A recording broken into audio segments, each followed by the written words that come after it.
It's time for the Douglas Coleman Show. Mr. Smooth and Savvy is joined by guests from all walks of life, from the entertainment industry to authors to political and social commentators, the famous and not so famous, the controversial and the light and fluffy. We have it all. Now, here's Douglas Coleman.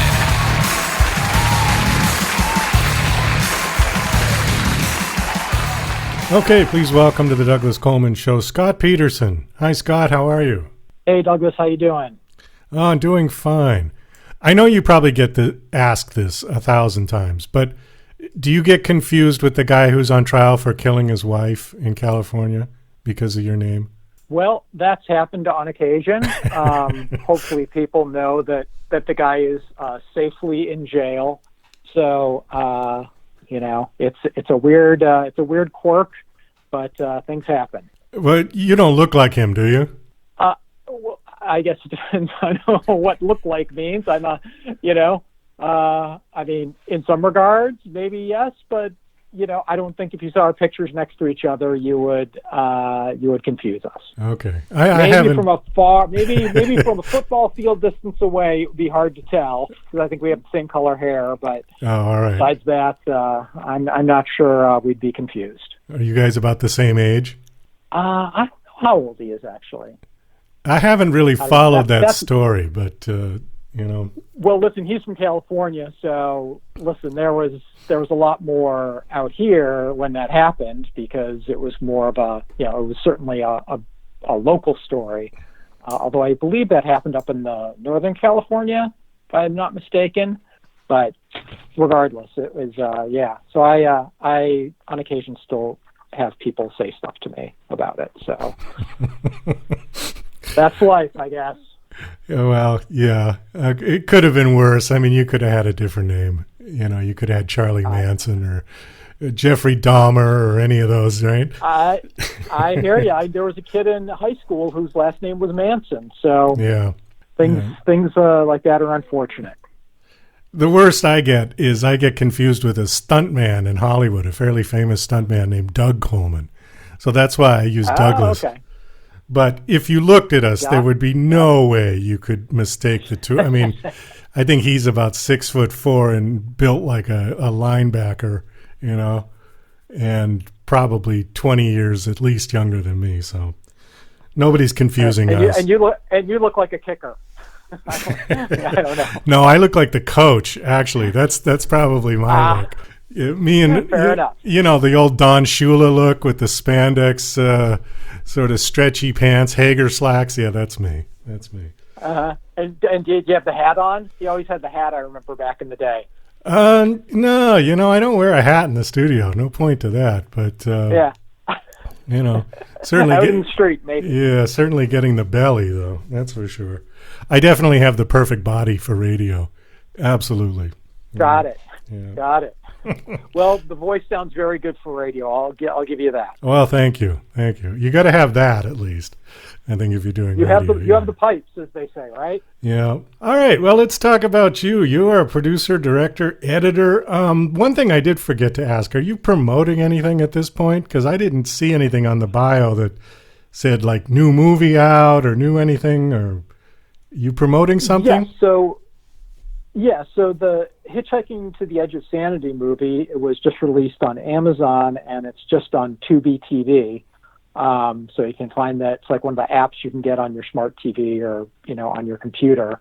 So that movie is the latest like long form documentary that I've released. So that's kind of the newest one. I also have a short documentary that's going to be released in the next month or so on Amazon, but the Hitchhiking documentary is the one that's available right now. What's it called again? It's not even on your bio. It's called Hitchhiking to the Edge of Sanity. Okay.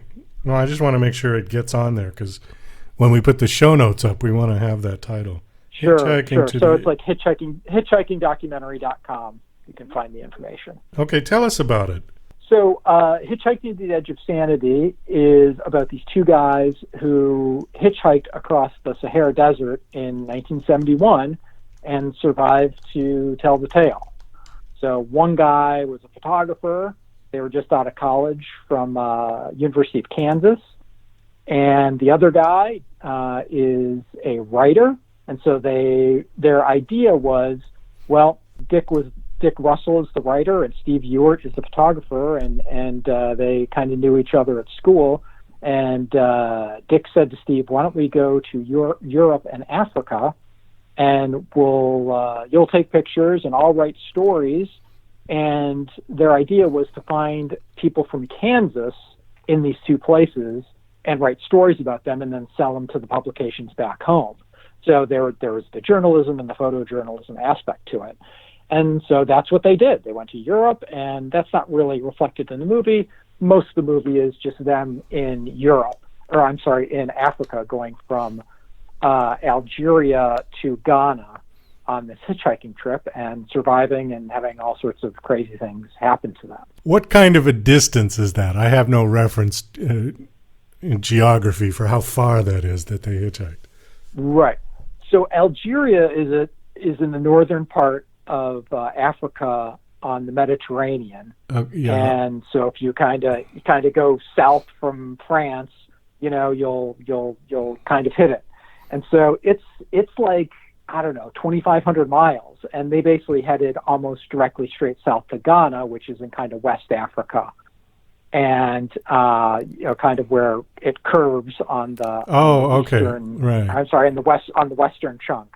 So they kind of headed directly south, right through the Sahara, and so they were, for the bulk of the trip, they were in one of those old VW microbuses, like the hippie van. Yeah. And so the guy who they got the ride from was this sort of Dutch anarchist who kind of gave these two American guys, these two young kids, gave him a hard time, and he was not the nicest person, and the van would get stuck, and then they would have to dig it out, and all these things would happen, and got confronted by a soldier at one point in the middle of the desert who basically could have done anything he wanted. He could have shot him and killed him if he wanted. So he's like, "What are you guys doing out here?" And he ended up, taking him, they were stuck in the sand, and, their water is running low, their supplies are running low, and the guy ended up taking them out. But, the guy could easily kill them, and nobody would have known any better, and they would have been stuck. But anyway, all these weird sort of experiences happened during their time together, and the two guys learned a lesson about friendship and how to get along and politics, and they were just kind of trying to, it's during the Vietnam War, so they were really just trying to kind of get out of the country and see what different experiences were and see what kind of different politics were around the world, and they kind of found that. Oh, this was happening. This is set in the 60s? That particular trip, they got to Africa in January of 1971. Oh, okay. And so initially the trip was supposed to only be a couple of weeks or like 2 weeks, and ended up taking like maybe 3 or 3.5. So they didn't sort of budget for all the times getting stuck and the breakdowns and all the other things that happened to them. Oh, so, right. yeah, it was during Vietnam, and they're hearing stories from back home, and of course no smartphones back then. So something happened, you're kind of stuck for a while. You have to kind of figure it out on your own. Oh, yeah. Oh, no, it was a different world back then. I mean, no internet, no smartphones, no ATM machines. Yeah, like they had to write letters back home, and Steve, the photographer, he had to take his photographs and then send his film back to his fiance back in the United States, and so he didn't know if any of the pictures even turned out. Right. It's like he couldn't get them developed on the way. He just had to. They would stop at some place and then put them in the mail, and hopefully they arrived back home intact and in good shape. So it was really crazy. And then of course they all turned out fine. He has hundreds, if not thousands, of pictures that are in the documentary. It's amazing how different world travel is now, just from then. In fact, the first trip that I took was a graduation trip from high school, and we went to Europe with a class group. And this was 1980. It was the summer of 1980. At one point in Germany, I needed money. I just ran out. And you couldn't just have a little plastic card and go stick it in a machine and get some euros. It was a big process. I had to call my parents on a long-distance phone call, putting coins into a payphone, and they had to actually wire money to an American Express office, and then I had to go there and show my passport to get the money. I mean, it was a big deal, Yeah, that's exactly what they had to do when they were in Europe. Steve told me he went to the American Express office, and a couple times he had to ask his mom for money. Oh, yeah. And that's exactly what they did. They had to wire it, because they're waiting on getting paid and all these other issues. And so, he has to call his mom back in Kansas and get the money sent over through American Express. And now it's, of course, radically different. I mean, they had like a guidebook. That's all they had, and of course they're carrying all their stuff with them. And Dick, he kept a journal throughout the whole trip, but it wasn't a handwritten journal. He had a Corona Skywriter portable typewriter that he carried with them. And so he would type. And so he had this journal that he still has that's like 2 or 3 inches thick, single spaced, both sides of the paper. Wow. That was his journal that he kept. And, it's like the ribbon would start to wear out, so you could see how it was getting a little bit lighter. The ink was getting lighter on the page. And, it was, it was a different thing. I mean, that's really not their biggest problem, considering all the problems that they had. But still, it's like they had to, now I got to grab a couple extra typewriter ribbons, so I'll be able to write. And of course, that typewriter, it's like this metal thing. So they're heavy. Thing you have to. Yeah. And so it's like now, it's like when I travel, it's like I'll usually just take a backpack because I like to travel light. Still, it's like you start thinking about how many metal things am I going to put in my backpack? And the answer is, I don't want to put a whole lot of metal in my backpack because it's just you're going to be carrying it around in airports and trains and stuff. Oh, I mean, you think about the weight of a typewriter in those days was probably 15 pounds at least. And I mean, it was definitely a portable one, but it's still metal. They were still heavy. The one they were still heavy. The one I used, I found the same model. He didn't have the exact typewriter, but I found a model that was basically the same thing on eBay. And, we shot some recreations of him typing, current day. And, when I showed it to him, he's just like, oh yeah, this looks exactly the same, and it had like a little case that it went into. Right. You put the cover on top of it, and there's like a handle. And I'm just like, oh my God, this is hilarious. It's so funny. So anyway, it's a nice, like, heavy document, a piece of history, the typewriter and the journal that he kept as well. So it's just like they're tactile. You can pick them up and touch them. And that it's just, you don't get as much of that today, but it was cool seeing that sort of stuff. It's like, oh my God, he still has this journal in his, in his archives. Yeah. So it's very interesting stuff.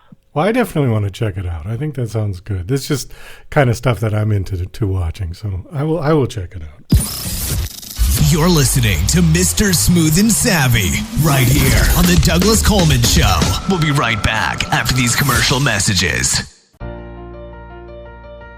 DJC Music and DJC Productions are pleased to announce a brand new website. We have started a listing website for radio show hosts as well as potential show guests. This is a meeting site where hosts and guests can come together. Show hosts can list their show and types of guests they're interested in booking. Potential guests can list their talents, bio, accomplishments, or anything they feel makes them an interesting radio show guest. There are no recurrent payments, only a one-time $5 listing fee. Your listing will stay up until you decide to cancel. Previous guests of The Douglas Coleman Show are welcome to submit their guest listing free of charge. Go to radiohostsandguests.com. That's radiohostsandguests.com.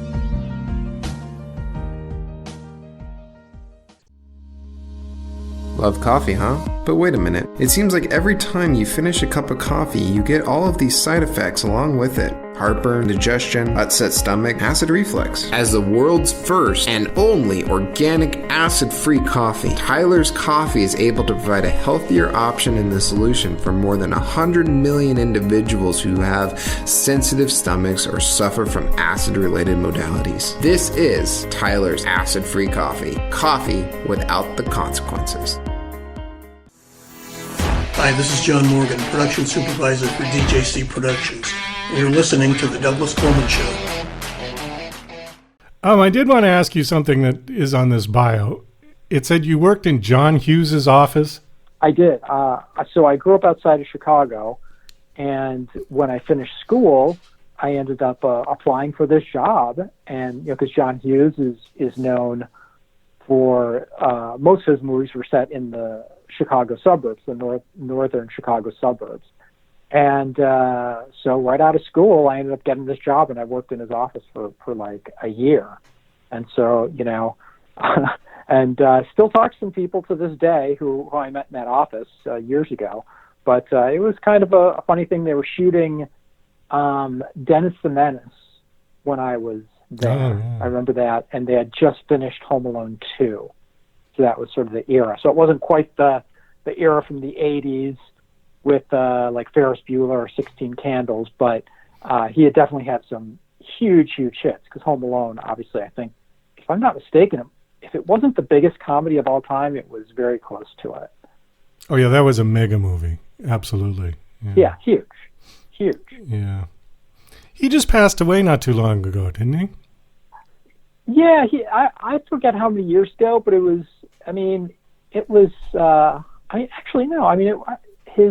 wife actually just died maybe 3 years ago. I want to say it was more, maybe 10 years ago that he died. Oh, it's been that long? New York. Okay. Yeah, it's been that long, and it was a real shame, but things happen, and I guess he was just walking down the street, and that's about as much as I know about it. And I think I assume he had a heart attack, but I don't really know specifically. What did you do while you were working in his office? Were you like the office boy, or did you have a more prestigious position than that? I don't know if that was my actual title, but I was fresh out of school, so you were just known as an office PA, an office production assistant. So we would just do things personally for him and his wife. So we would, his wife would go buy stuff at Marshall Fields, and we would go pick it up, or we would do a run to the sets, or, we would take the dogs to the vet, just stuff like that, Okay. Maybe copy scripts, just sort of general office duties here and there. But that's the sort of non-glamorous part of the industry, and but it kind of taught you, like, this is how things operate. So don't get too big of a head, don't get too excited about yourself, because it's you're not calling action on the set. That's not your job. It's somebody much better qualified than you is doing that job.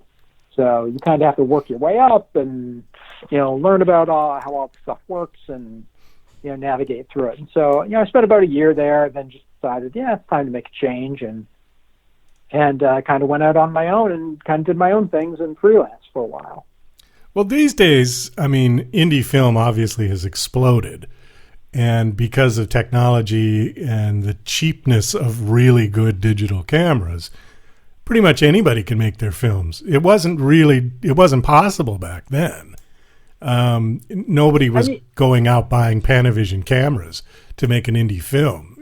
That's sure. That is true. And the barriers to entry has gotten, that bar has gotten very, very low. Yeah. But back when I finished, you could do stuff on video. And granted, it was expensive for somebody, not making a lot of money right out of school. So you had to hustle a little bit differently. But certainly the quality of the equipment that is available to independent filmmakers now is light years ahead. You can really get beautiful images, and, obviously you have to be trained on the equipment. So it's, being a camera person is more than pressing record on the camera. Like, you have to know how to frame it, how to, what lenses to use, how to light it, and do all that other stuff. So that sort of stuff, you still need to understand filmmaking and how that stuff operates. But financially, it's so much different. And even back in the day when I was starting, it's like people would be like, yeah, sure, we'll just shoot it on 16 millimeter instead of 35 millimeter. So it was just like there were these choices that you would make, but you really had to have much more of a commitment, I think, because financially it was so much more expensive. And it was a lot harder to get really beautiful images. Now it's just like, wow, you can rent this camera for cheaper and get better images. So it's, you still have to have a skill at certain things, but yeah, the barriers to entry have gone way, way down. It's so much easier for anybody to do it. So as a result, so many more movies out there. And that's the best thing about it, but it's also the worst thing about it too. Well, yeah, anybody can make a movie. The problem is, anybody can make a movie, right? Anybody can make a movie. It's a double-edged sword. It's the same with music. It's absolutely the same. I mean, I'm a musician, have been my whole life, and that's the discussion I get into with musicians, particularly old school, crusty ones like me.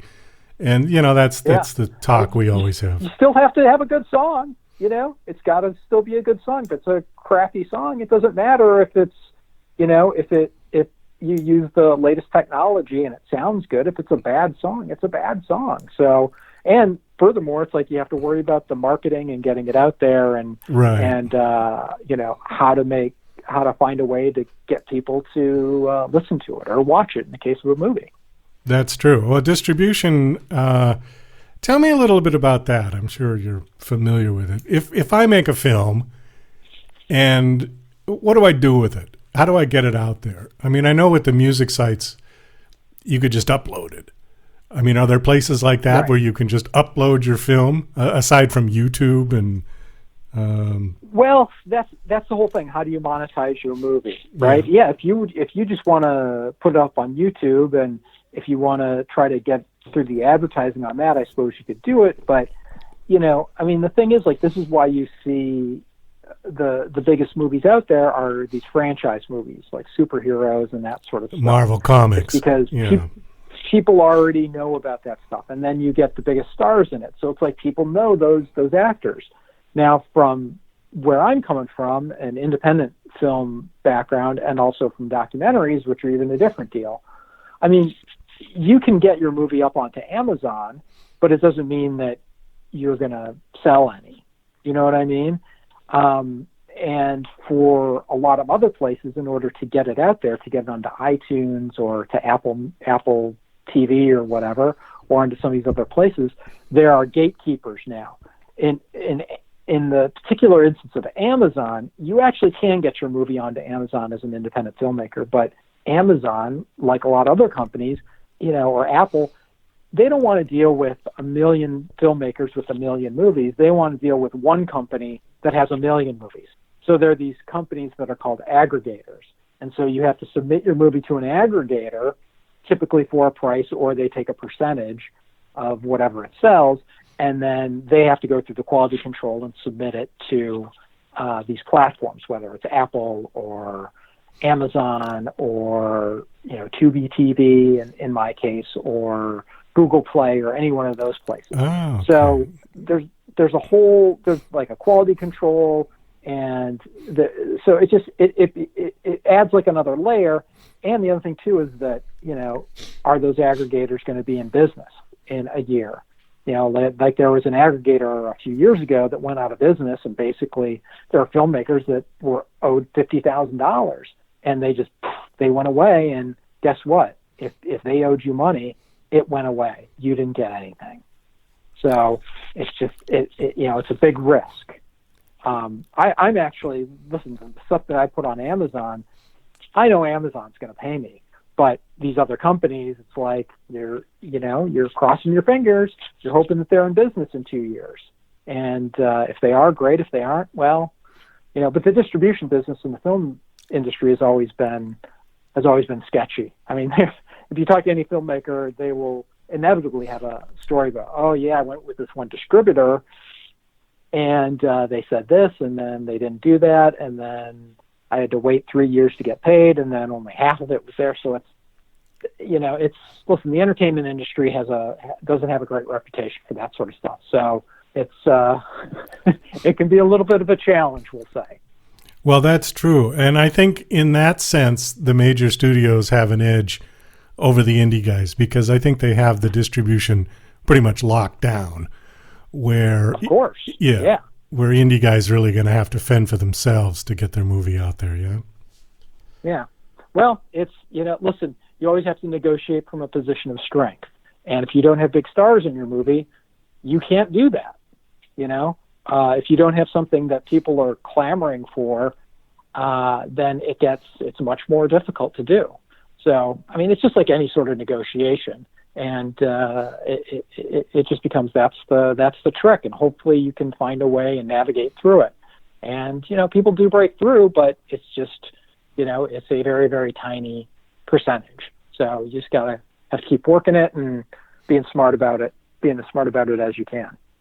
So the kind of films that you do, are they more documentary based, or do you do romantic comedies and stories and things like that? Typically, I just do documentaries. Like that's that's what I just love to do. Okay. I love telling people's stories that you don't typically hear about, just interesting, weird, unusual stories. And logistically, documentaries are easier to make, because I can just go out with a couple other people and go make the movie.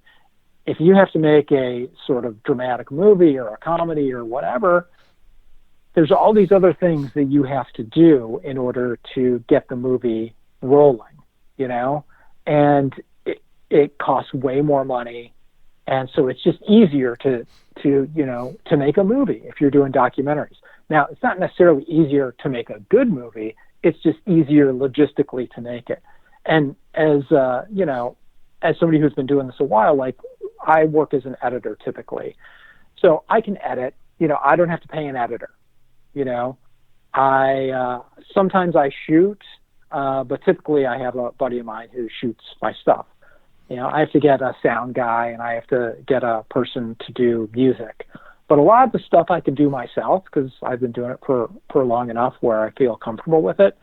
So, hiring the wardrobe people and hiring, the craft service and hiring people to drive the trucks and all that stuff. I mean, it adds up very, very quickly.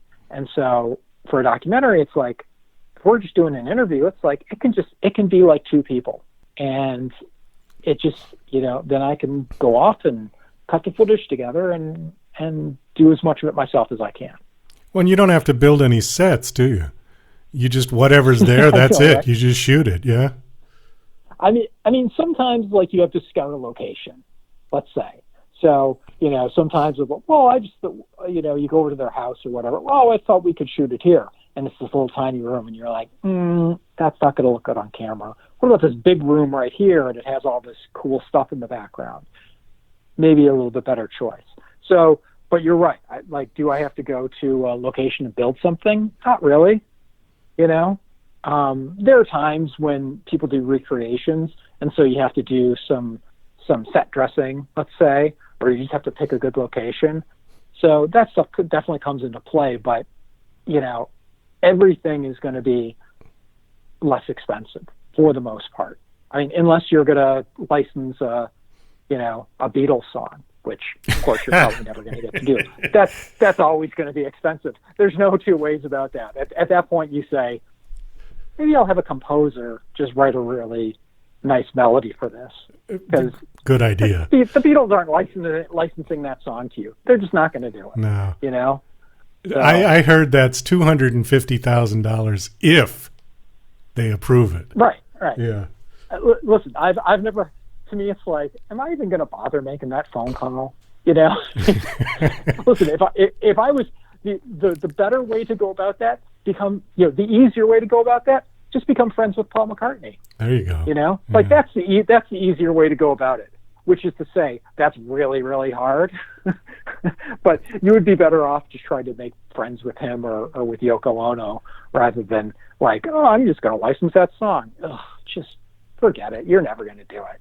So you see, this is like the practical things that you have to be a little bit more concerned about. And listen, and the musicians, listen, they work hard. So you need to license that music. For me, I like original music better, and so the composer that I've used in the last couple of projects, his name is Patrick Kirst.